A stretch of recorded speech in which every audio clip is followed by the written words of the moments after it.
Mm-hmm.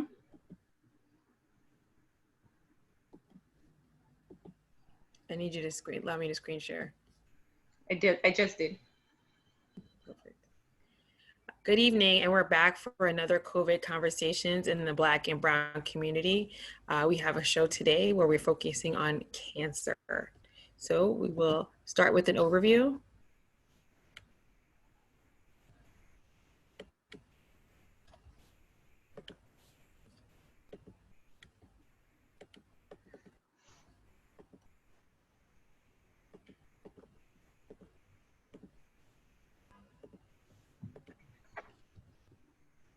So we know there are multiple kinds of cancer, but today we're going to focus on 3: breast, prostate, as well as colorectal. As usual, your moderators are Dr. Meyer Williams and myself, Dr. Allison Myers. The total number of COVID cases continues to grow both in the US and globally. In the United States, we have over 7 million cases, and unfortunately, we reached the mark of over 200,000 deaths, and it's projected that we're going to lose another 20,000 Americans this coming month alone. Thankfully, most people have recovered, with some people who do have chronic residual disease from COVID. Black Americans, unfortunately, continue to experience some of the highest overall rates and mortality from COVID. We are suffering twice as high as whites or Asians. And if they had died of COVID-19 at the same actual rate as white Americans, about 18,000 Black, 6,000 Latino, 600 Indigenous, and 70 Pacific Islander Americans would still be alive. We know that cancer care has unfortunately been put on the back burner because a lot of the cases and surgeries that were planned prior to COVID had to be postponed until hospitals and ambulatory care facilities could come up with ways of performing procedures in a safe manner in order to keep not only patients safe, but also to keep staff safe. And we already know that with COVID, we saw racial disparities, but they continue even in cancer care, where people of color tend to have more aggressive forms of cancer or higher rates of mortality. Why are these things happening? So according to the CDC, patients who at any age who have cancer are at increased risk of severe illness due to COVID-19. This may be aggravated by things such as race, ethnicity, and socioeconomic factors. Blacks also have the highest mortality and poorest survival rate of any racial or ethnic group in the US for a majority of cancer types. 1 in 41 Black males will die from colorectal cancer compared to only 1 in 48 white males. In breast cancer, we see the similar disproportionate effect where 1 in 44 Black females will die from colorectal cancer compared to 1 in 53 white females. We have a higher percentage of BIPOC or Black Indigenous people of color who are suffering from stage 2 and 3 breast cancer when compared to white or Asian women.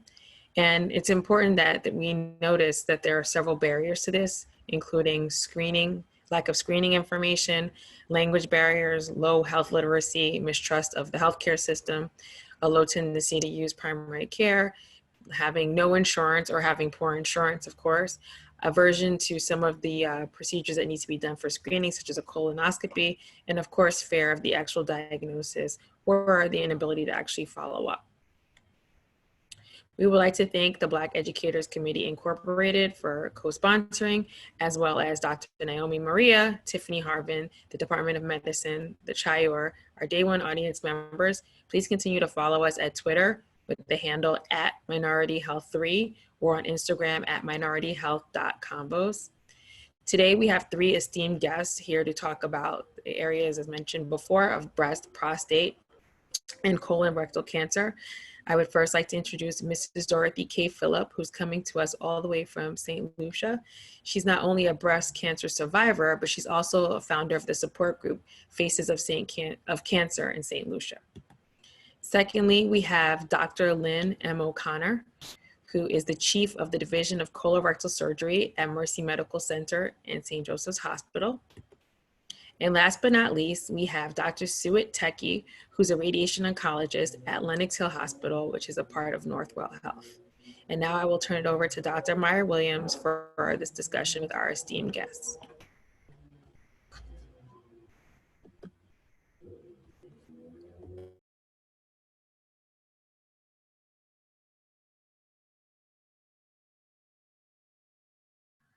Thank you, Dr. Myers. I would like to first start off asking Mrs. Phillip to tell us her breast cancer story.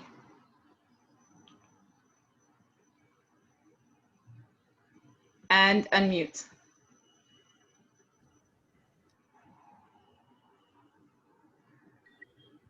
I'm from the tiny island of St. Lucia, where we do not have a lot of resources when it comes to cancer. How I found out my cancer was very rare. I was actually visiting in the US. It was the end of the summer, and I thought that a bug had bit me on my breast. I went back home, and it was about 3 weeks after, and that sting was still there, and the redness was still there. So again, I thought, it was just a bug. So a month passed by, and then that mark is still there, a little bump like a bug. And I went to my primary care doctor, and I said to her, there seemed to be a mosquito bite on my breast that has been there for about 6 weeks now. I don't know why a mosquito would go all the way there to bite me. So she said, okay, let me take a look at it. And she took a look at it, and she said, I don't think it's anything, but let's be safe. Let's biopsy it and see. So I did the biopsy, but of course, in a little island like St. Lucia, it took a while for it to come, the results to come back. I did the biopsy in November, and at the end of January, I was told that it was breast cancer, and it was very aggressive. I was not comfortable with the healthcare system in St. Lucia because I had just returned to St. Lucia 2 years prior to that. And so I decided to come back to the US to have this thing taken care of. When I left St. Lucia, according to the doctors in St. Lucia, it was no big deal. In 2 weeks, I'd be back at work. And I really thought I'd never heard of cancer or anything of the sort before. So I really thought it was like a walk in the park, go take off that little bump, and then I'd be fine. But when I got here and they started doing all the different tests, my 2 weeks turned to almost 2 years of being in the US, doing chemotherapy, then surgery, then chemotherapy again, then radiation, then reconstruction. And then I had 3 reconstructive failures. So that took me quite a while to be okay again to return to St. Lucia. So when I returned to St. Lucia, I decided to start a support group because being in St. Lucia, I had never heard of cancer, and I did not know where to turn or what to do while I was there. While I was in the US doing my treatment, I decided to use my time to learn as much as I could about cancer, because I figured out if you're going to fight an enemy, you have to know a lot about that enemy. So I educated myself a lot about cancer to make sure I was well prepared to fight the cancer. So with all the knowledge I had within the almost 2 years of being in the US, when I went back to St. Lucia, I started the cancer support group, Faces of Cancer St. Lucia. And it's been 10 years since we have been in existence. We have been recommended by many different people. We got an award from the Queen of England. We have been doing a lot of good work. We got the Nonprofit of the Year award from the Chamber of Commerce. We've been just a lot of the things we do, people never heard of it before. Like a couple of years ago, in October, we concentrated on male breast cancer. And hardly anybody in St. Lucia ever heard of male breast cancer. So we always opening the eyes of people. When it came to cervical cancer, we did a lot of education on cervical cancer, and people didn't even know it was caused by the HPV virus. So the people in St. Lucia before we started were not very knowledgeable about cancer. Cancer was a taboo word. Nobody talked about it. Nobody knew who in the family had it because it was never talked about. People just pushed it under the carpet and kept going. Ever since then, we've been talking about it. People are getting to find out more about it. There was the notion of it was always superstitious beliefs attached to cancer. People always thought was somebody did them something, that's why they got sick. But now we're seeing that people are actually understanding that it's a medical condition and there's no superstition attached to it. People are actually talking more about it, and people are actually getting screened and going to the doctor more often. When we started Faces of Cancer, one of the things I started doing was offering free mammograms to members of the public because we realized that people were not getting tested. We had a lot of breast cancers, particularly being diagnosed at stage 4, which didn't give them much of a fighting chance because our resources are limited. There's no radiation on the island.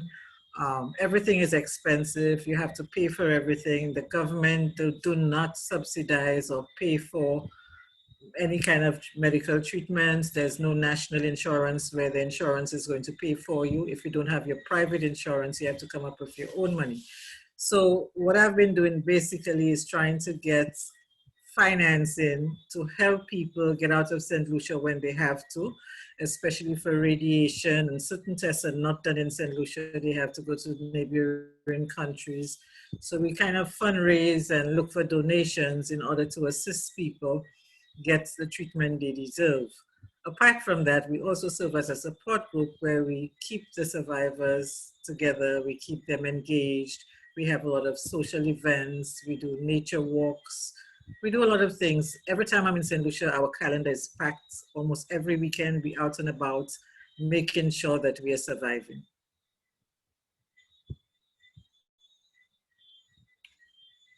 Thank you for that, Mrs. Phillip. So in your story, you mentioned that you saw there was, a mosquito bit you, and you also said that there are not many resources in St. Lucia, and not many people had heard about, cancer and male breast cancer.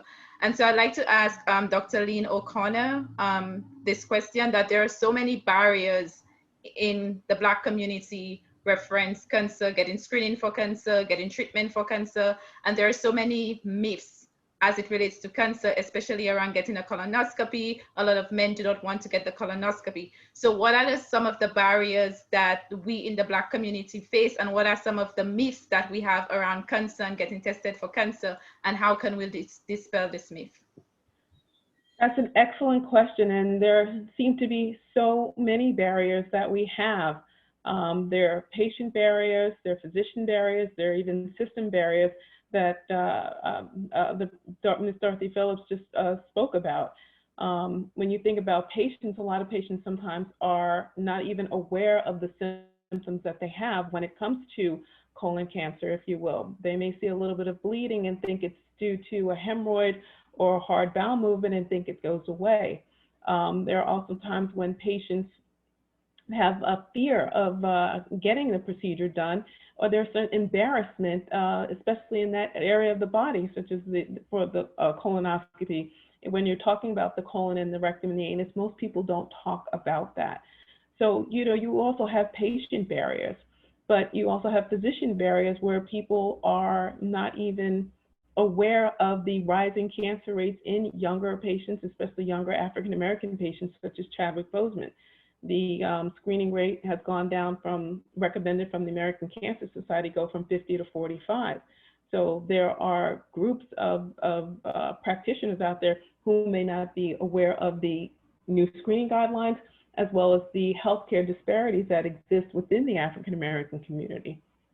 And access to care, if you're in rural areas, having the ability to even get screened and have a screening colonoscopy. African Americans are one of the most disadvantaged demographic groups in the United States of America. They're underinsured and uninsured.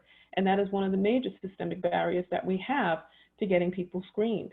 And when you talk about myths of problems, there's a significant distrust, and it has been earned when you look at issues such as the Tuskegee syphilis experiment and what happened back then, that there is a distrust of the medical system. And when you have that kind of distrust, people don't believe that sometimes these issues or these screening programs are there to help.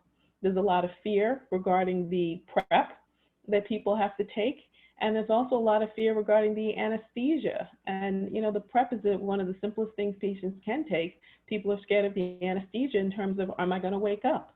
And additionally, when you talk about African American men, for instance, you know, there is the lack of a desire for all of us, particularly to have a rectal exam where you have to do a digital exam. So, but the important thing to get around that is really just education, forums like what we have now, where we're educating people on the importance of screening, of getting a colonoscopy, of getting checked and getting out there. And unfortunately, the sad, untimely death of Chadwick Boseman has really opened the eyes of a lot of our African American brothers and sisters about the need for screening and how this cancer is insidious and affects African Americans far greater than any other racial group in the United States of America.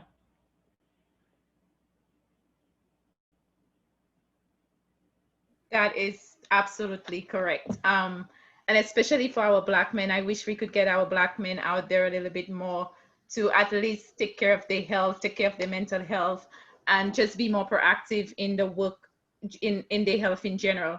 With that said, I'd like to ask Dr. Teckie to tell us a little bit more about prostate cancer. Again, correct me if I'm wrong, but I think it's also a rectal exam.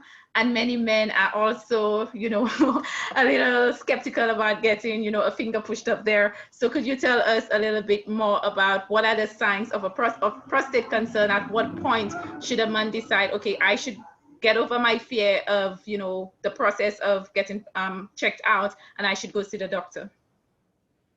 Sure. So thank you again for having me tonight.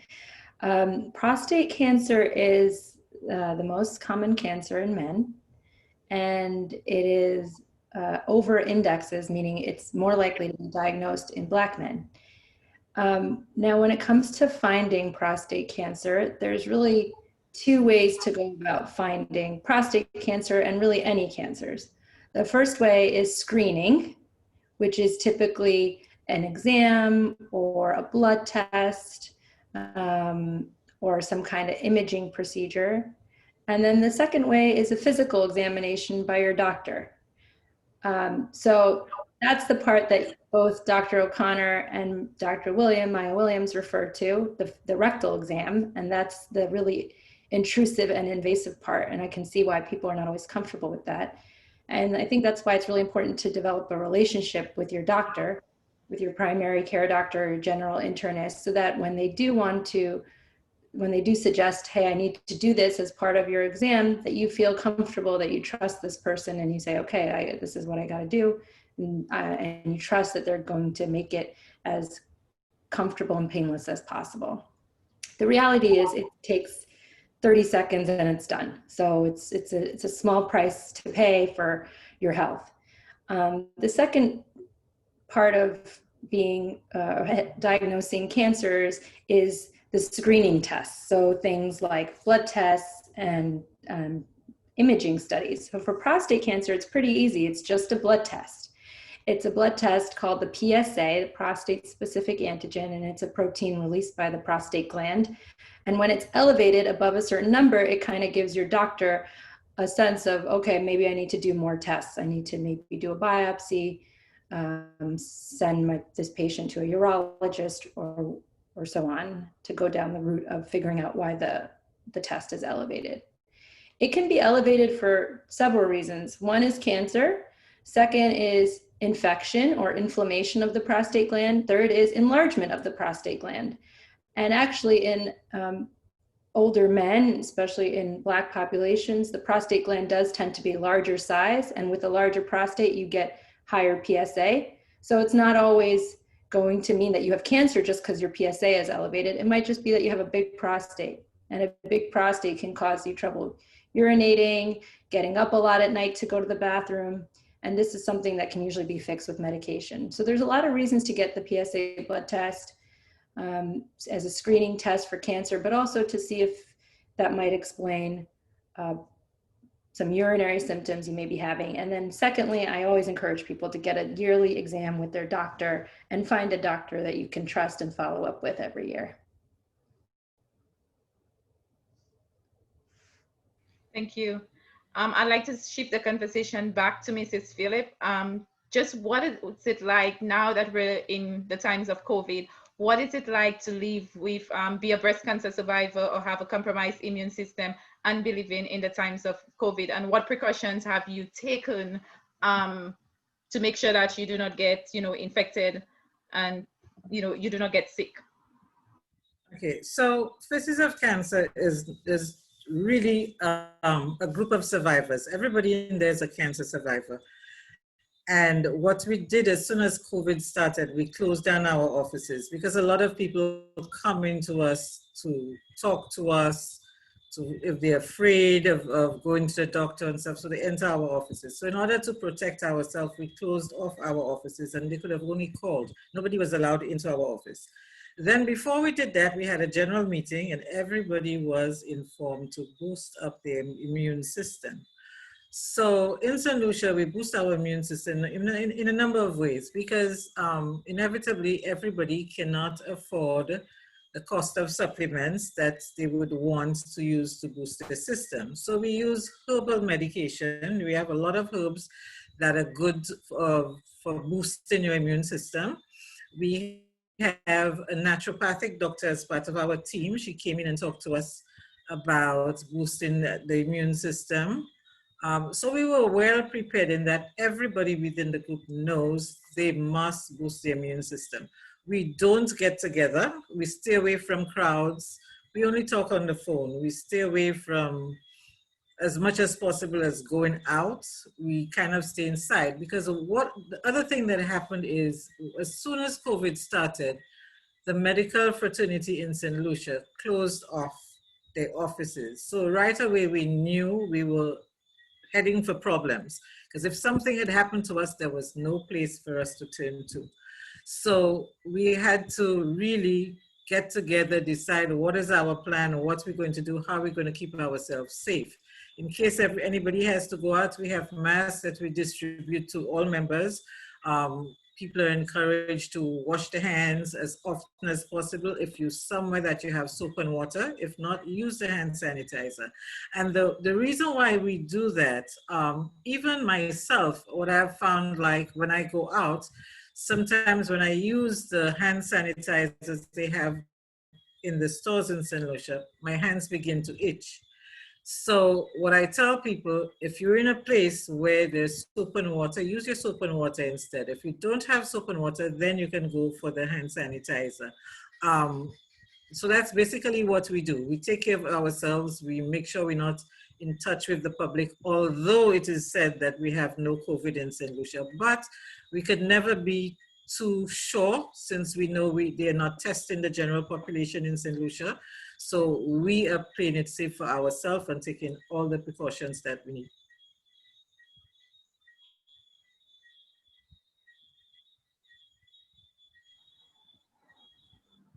Thank you for that. And this question, in line with taking care of ourselves, this question is for Dr. O'Connor.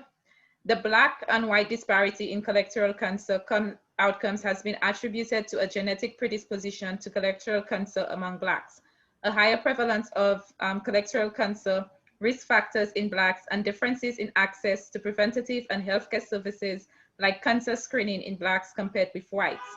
Another reason African Americans are most likely to develop colon cancer is because of their diet. So what are parts of our diet predispose us to developing colon cancer? And are you able to explain more about our genetic predisposition when it comes to colon cancer? There are definitely aspects of our diet that can predispose us to colon cancer. When you look at diets that are high in fat, diets that contain a lot of processed meats like lunch meats, salami, bacon, nitrosamines, and diets that are low in fiber, fruits, and vegetables. Those are diets that can help, that can predispose us to colon cancer. The World Health Organization in 2015 considered processed meats as something that can cause cancer. There are several studies that looked at if you just have 50 grams of processed meats daily, that increases your cancer risk by up to 18%. And when you think about what 50 grams of processed meat is, that's a hot dog a day. That's 4 strips of bacon. So if you're eating that on a daily basis, those types of foods can become carcinogenic. You want a diet that's high in fruits, vegetables, and fiber and whole grains, because what that's also going to do is basically help stave off one of the risk factors, which is obesity. So you're looking at obesity, you're looking at alcohol that's not in moderation. Those are risk factors and diets that really can worsen our state for colon cancer. And then you also talk about there being a genetic predisposition. I mean, if you look at it, as African Americans as a whole are burdened with more worse outcomes than any other racial group in the United States of America.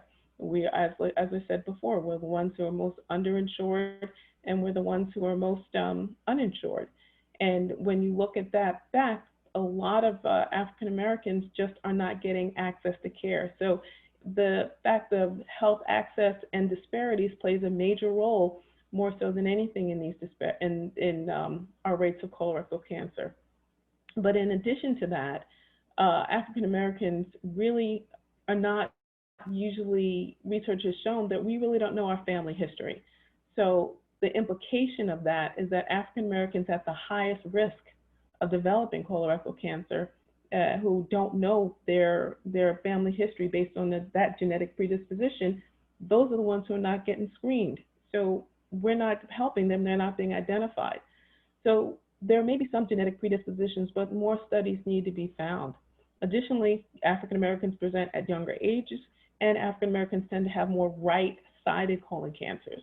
So that would indicate that there is some genetic predisposition, but more research really has to be done.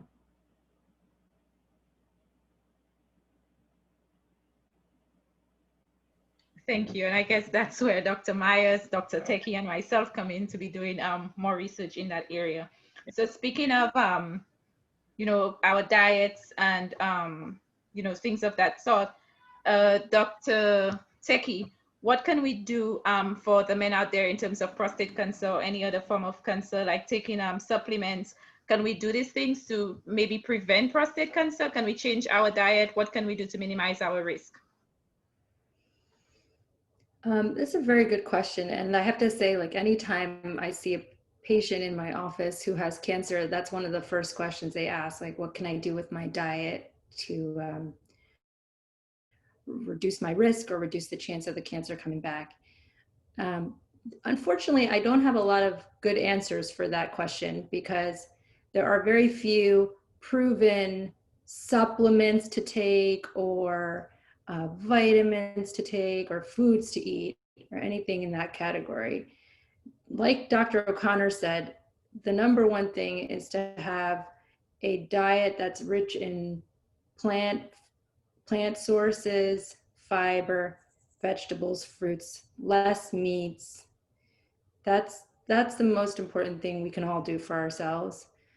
Secondly, in general, reducing your alcohol intake is very important, especially now more and more for breast cancer in women. Breast cancer has been shown to be associated with alcohol intake. And of course, for other cancers that are alcohol related, like throat cancers and head and neck and esophageal cancers. For prostate cancer in particular, there are some supplements that people do like to take to help reduce the size of their prostate, like saw palmetto. That's really more helpful for a benign condition called benign prostatic hyperplasia, which is just that the prostate gland is enlarged in a benign way. It's not cancer, it's just an enlargement of the gland. And saw palmetto is a natural supplement that can help with that if you want to try that before you take medications prescribed by your doctor. But otherwise, in terms of what can really help, like reduce your chance of cancer development or cancer progression, there's not a whole lot we can say. Saw palmetto is not proven to reduce the risk of cancer. If anything, it just reduces the size of the prostate, which can help with prostate symptoms. So generally it's, lifestyle is very important. What you eat is very important. I think something that we haven't said yet is that a lot of the food that is put into our neighborhoods is low quality food. There's a whole food complex, industrial complex in America that is unfortunately incentivized to give low quality food to Black and brown communities because it's cheaper and they can kind of flood the communities with these foods, but they're not good for us. So I think changing what we eat is very important as a first step, more so than anything else we can do.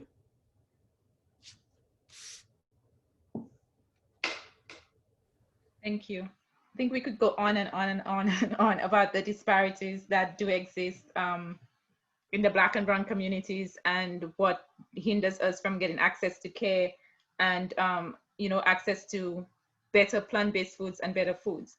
And with that said, I have a question for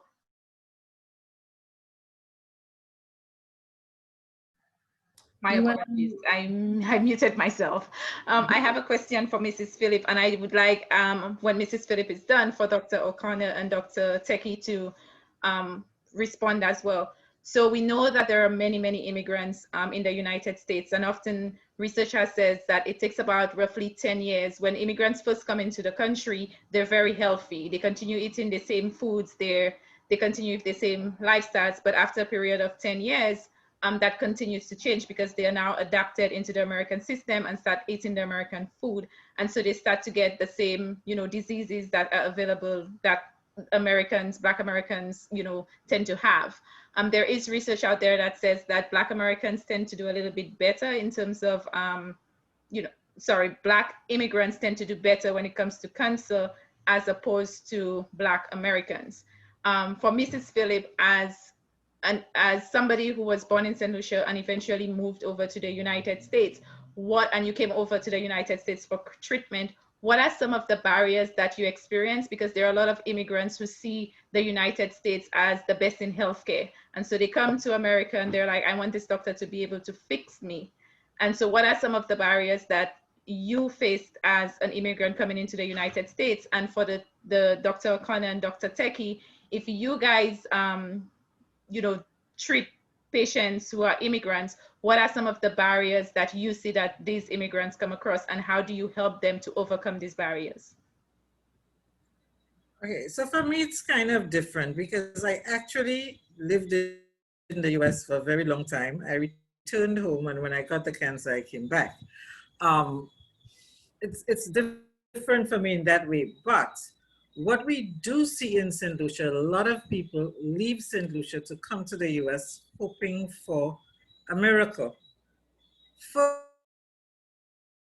most of the cancers we see in St. Lucia, it's diagnosed at a late stage 3 or stage 4. So you find they diagnosed at that stage and they figure out their saving grace is to come to the US. So they come to the US, but they don't go for the best health care. They go for whatever they can get for free because they're not coming with no money. They have, from the get-go, there is a financial burden on them, whether they stay in St. Lucia or they come to the US, that financial burden will still be there. They know for sure if they stay in St. Lucia, they can get nothing for free in terms of treatment. But if they go to the US, especially New York, there's certain hospitals they can go to and get treatment for free. But from my experience, I always tell them, be careful with free. Free is not necessarily the best. And sometimes free gets you in trouble. I have seen people come to the US for free cancer treatments. And in my honest opinion, they would have done much better staying home.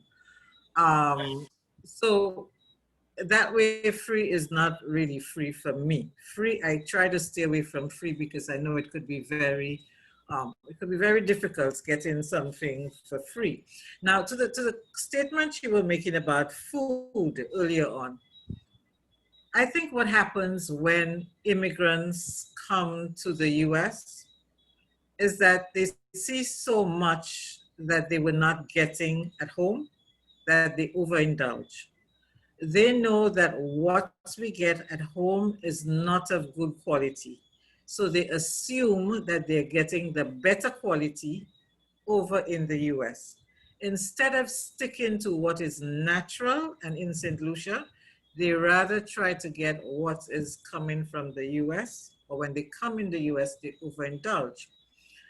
A simple thing, like I always tell people that I talk to, try and eat healthy and eat what you grow. Because just imagine you go into the supermarket and you're going to buy apples and grapes and peaches and all of these things that we don't grow in St. Lucia. These things have to be picked in the US, they have to be preserved, they have to be shipped, they have a life on the wharf when it gets to St. Lucia, it gets into the supermarkets, it has a shelf life again.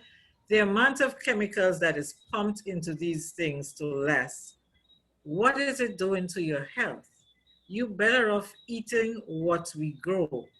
But like people always think, as long as it's from America, it's better.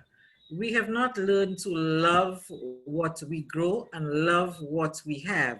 We tend to think the bigger countries are always better. So that's one of the areas I think that cause a lot of people when they go into the US to get diagnosed with all these different diseases, because they forget what is healthy and what is ours without the preservatives and so on. But they just want to be the American way and eat like the American and eat all the pizza and the fast food and these things that they don't see in St. Lucia. They cannot wait to get to America to eat these things.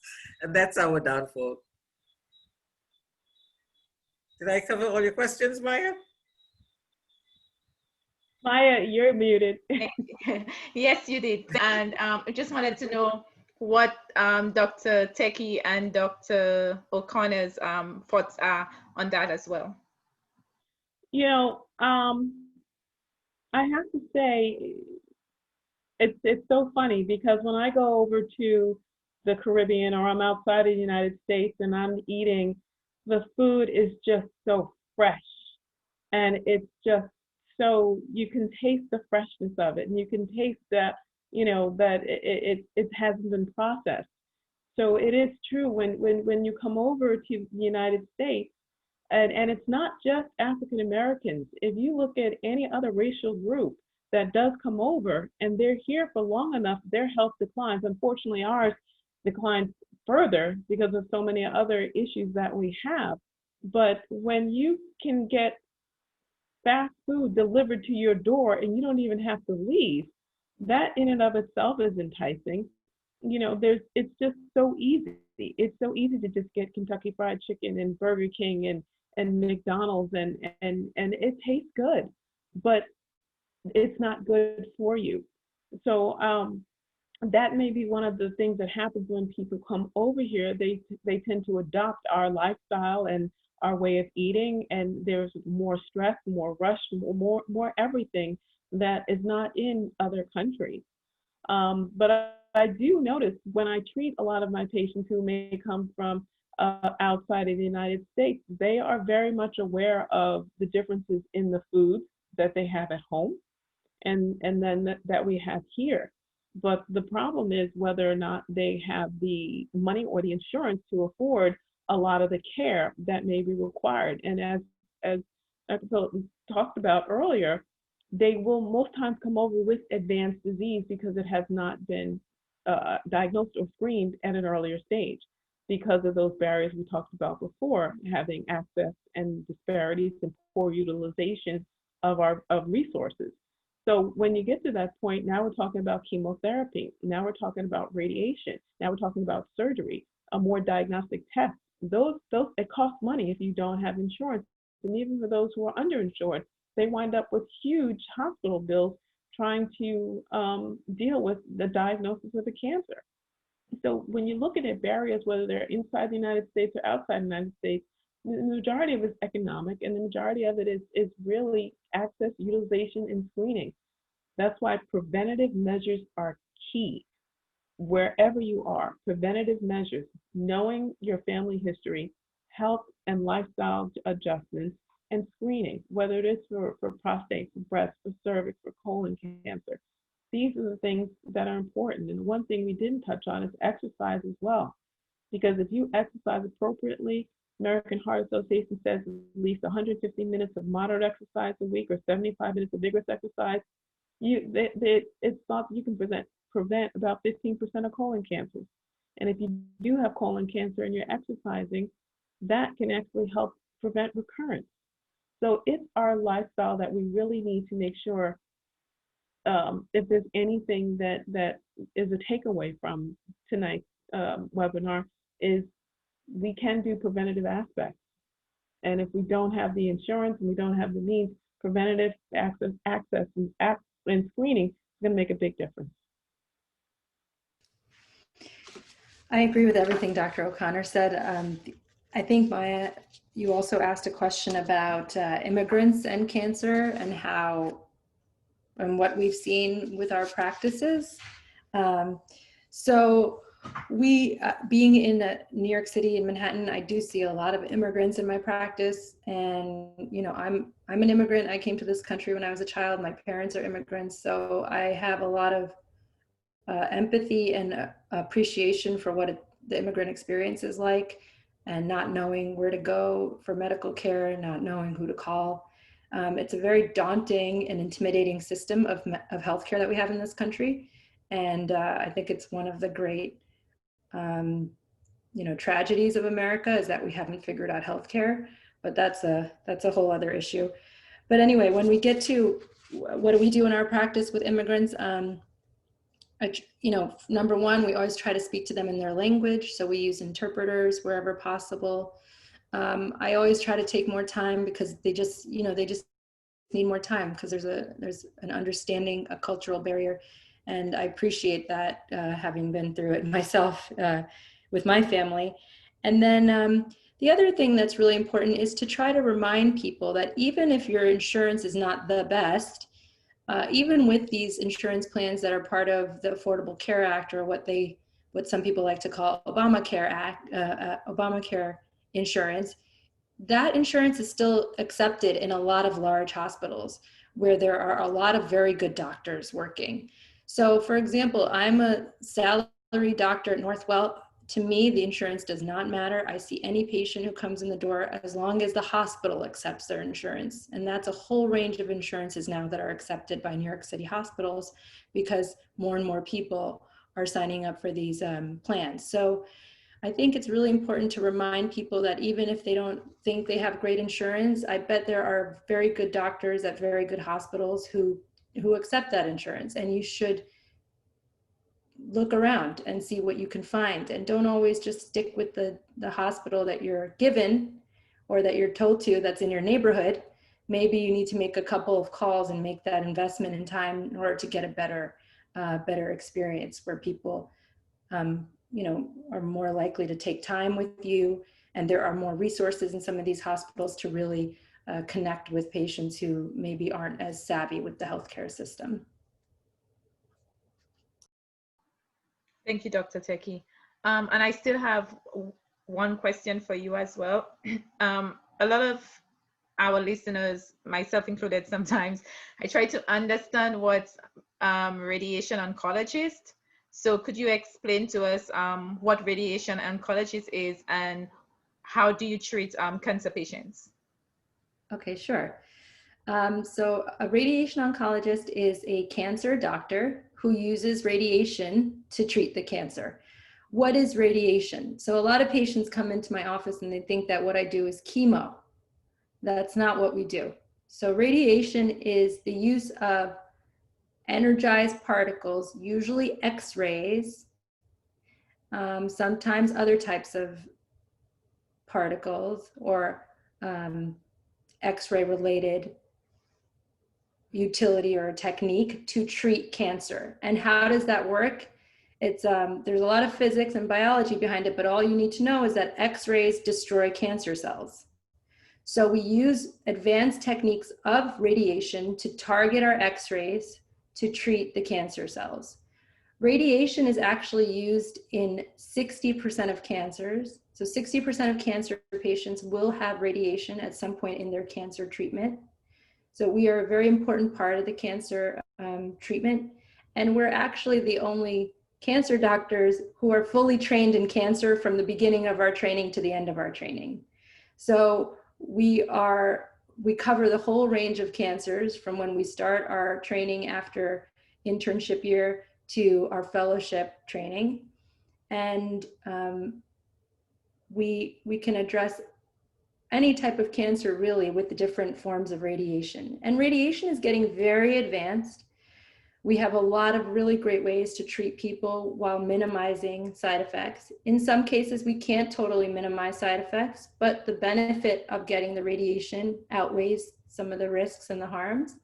And we always have that discussion with the patient where we say, here are the risks, here are the benefits, here's what we recommend. And of course you make the decision because it's your treatment and your care.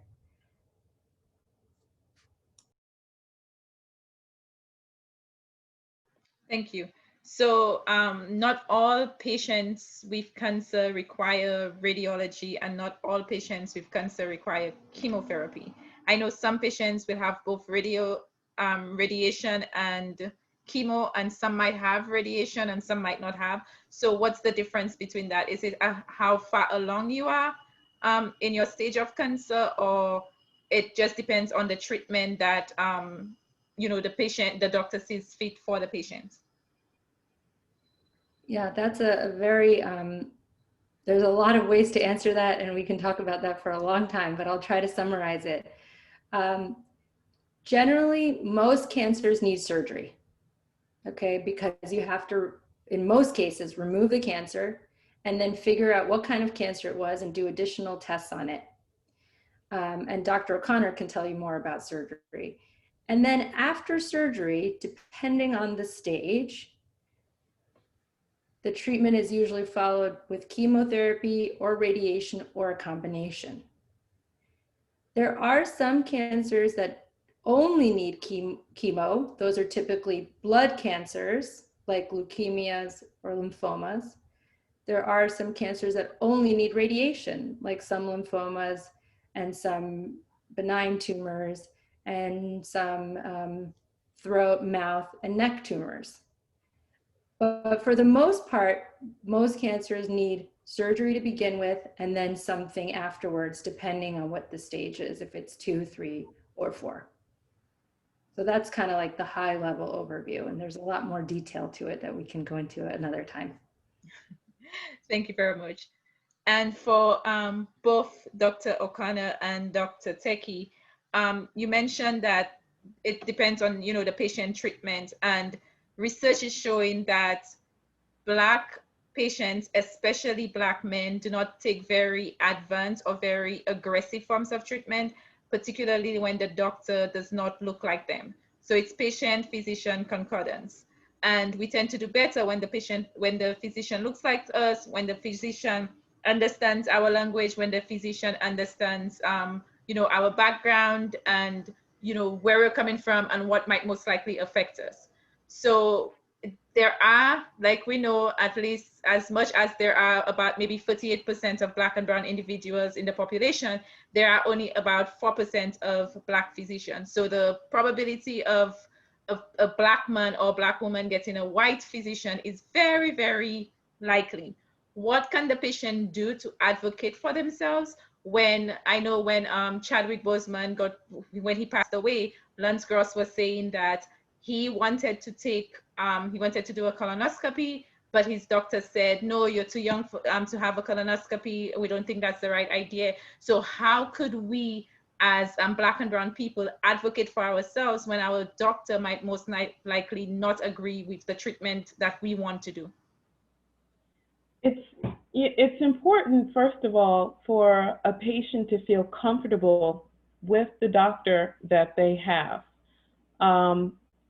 When you're going through cancer, there's surgery, and as Dr. Teckie spoke about, there's chemotherapy, there's radiation, there's risks, there's benefits, there's complications.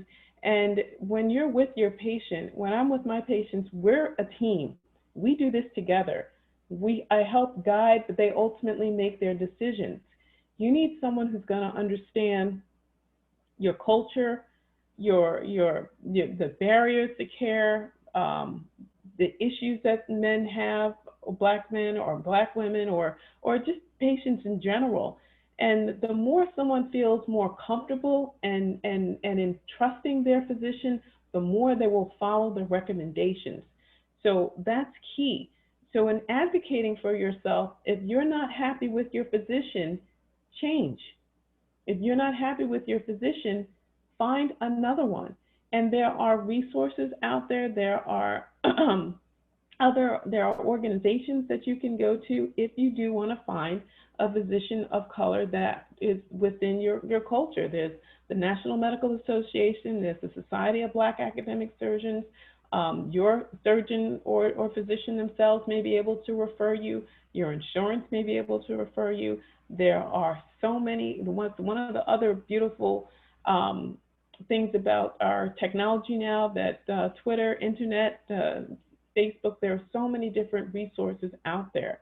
But the key is to find somebody who you trust and who you understand and who you can have a connection with. And it's important because there are certain cultural differences that if you prescribe a medication or if you prescribe a treatment and you don't understand or have a rapport, that treatment may not be carried out because A, they don't agree, they don't understand, or they don't trust you, or for many other reasons. So having that relationship is key, because if something does go wrong, you need that patient to trust that you're going to stand by them, you're going to fix it, and you're going to make it better.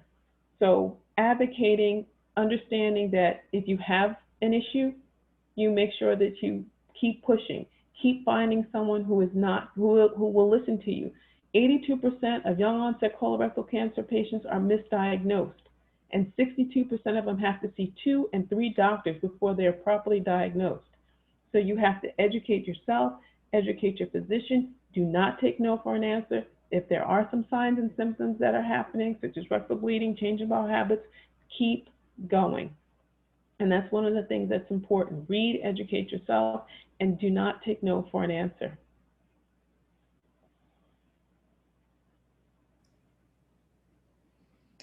I don't know what more to add to that. I think Dr. O'Connor said that so well.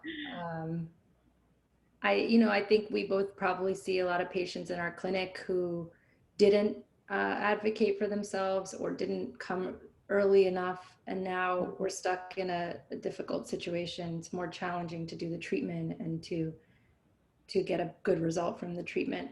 And just to relate this conversation a little bit to coronavirus, I have seen in my clinic a number of patients of all backgrounds, but primarily, I'd say more likely than not, Black people who are developing more advanced cancer, who didn't come soon enough, who stayed home, who thought that the virus risk was more important or overwhelming than the cancer or the other issue that they had going on that needed to be checked out. And I've seen a lot of that in my clinic, and it's just very sad. And I wish it were different. So I think now that we kind of know how to safely work around coronavirus, I really encourage people to get back to their medical care, to get back to their doctors. If you want, you can do a telemedicine visit with your doctor, but you should still go to do what's important. Wear the mask, clean your hands like Mrs. Phillip said, but you still need to get your care, because the result of not getting care when you need it can be very devastating. So that's all I would add for that part.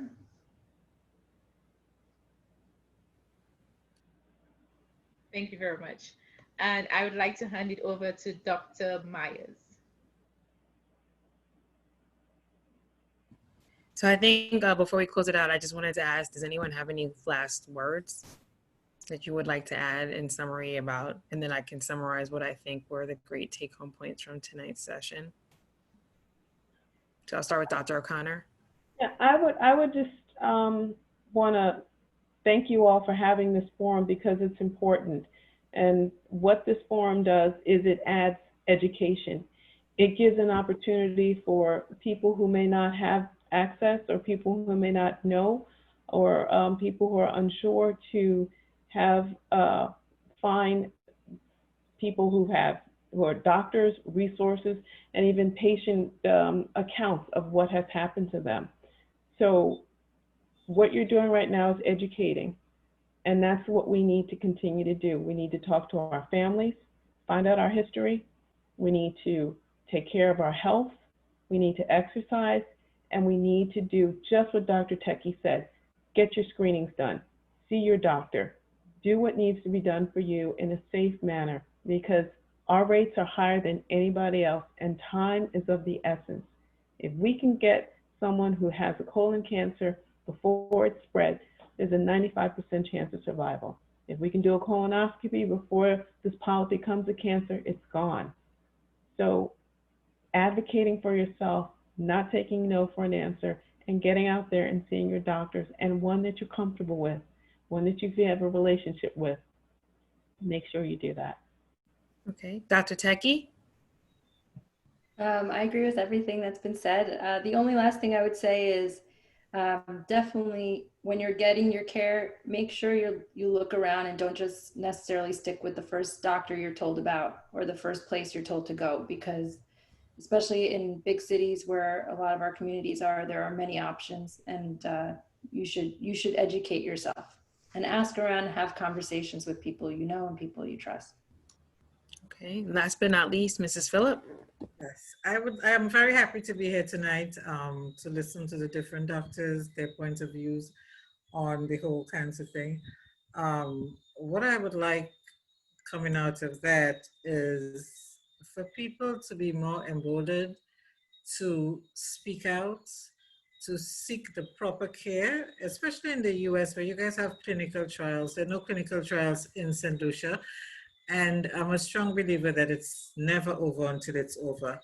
So I would wish it was an easier road to get to the US and get the proper care that Americans do get. But we do have a lot of barriers in St. Lucia getting to the US, especially for people that are immigrants and they have to go through the visa process. They will not get a medical visa unless they can show that they have all the money for treatment. And so we find a lot of them going through the back door and coming for treatment over here. But I wish there was a way where we could come together and find a safer way to do that that would benefit us all. Yeah, I just wish that things were different. Maybe in the long run, we will be able to get to clinical trials in the US and participate without the extra burden of cost. Thank you very much. So I think the big take-home messages are the importance of lifestyle changes. So making sure that we're staying healthy with a good diet, balanced with lots of fruits and vegetables, because they have compounds called antioxidants, which actually can help decrease cancer risk. Also, it's really important that we exercise. It was said that we should try for at least 150 minutes a week. While the weather is great here in a place like New York, where it gets cold in the winter, take advantage of walking outdoors while you can. I think it's also important that we know the terms of who are the doctors. So of course, most of us start with our primary care doctor, and it's important that we learn ourselves the screening. I'm not a cancer doctor. I'm an endocrinologist. That means I take care of hormones and metabolism. And a lot of my Black patients think that they're supposed to wait until they're 50 to have their first colonoscopy.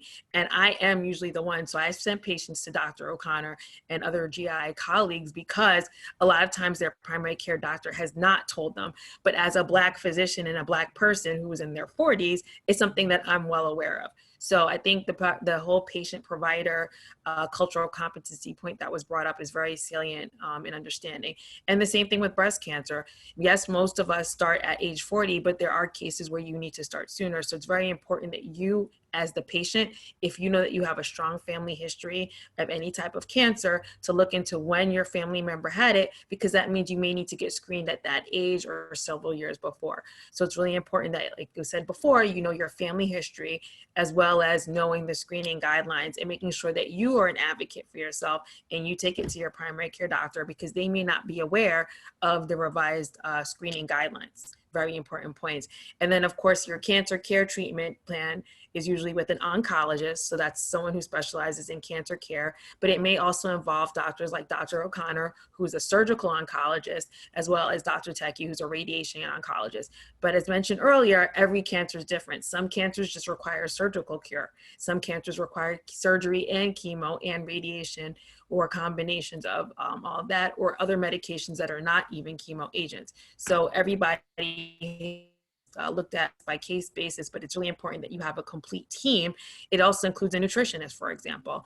And a lot of places that now have what's called cancer centers to help you navigate through this. It also includes social workers as well. So I just want to say thank you again to all of our guests as far as St. Lucia and here in New York. And I'm sorry to those of you who tried to log onto the Facebook Live, but unfortunately it was not working. So hopefully we'll be able to get this recording up onto the Facebook page as well as our YouTube page. And we will see you in 2 weeks where we will be talking about the resurgence of COVID. We will have guests from infectious disease, as well as critical care, as well as a patient who we have had on before who will talk about their journey with COVID. So we would like to say thank you and have a good night. And thanks again to all of our participants and all of you out there who tuned in. See you in 2 weeks. Bye. Thank you.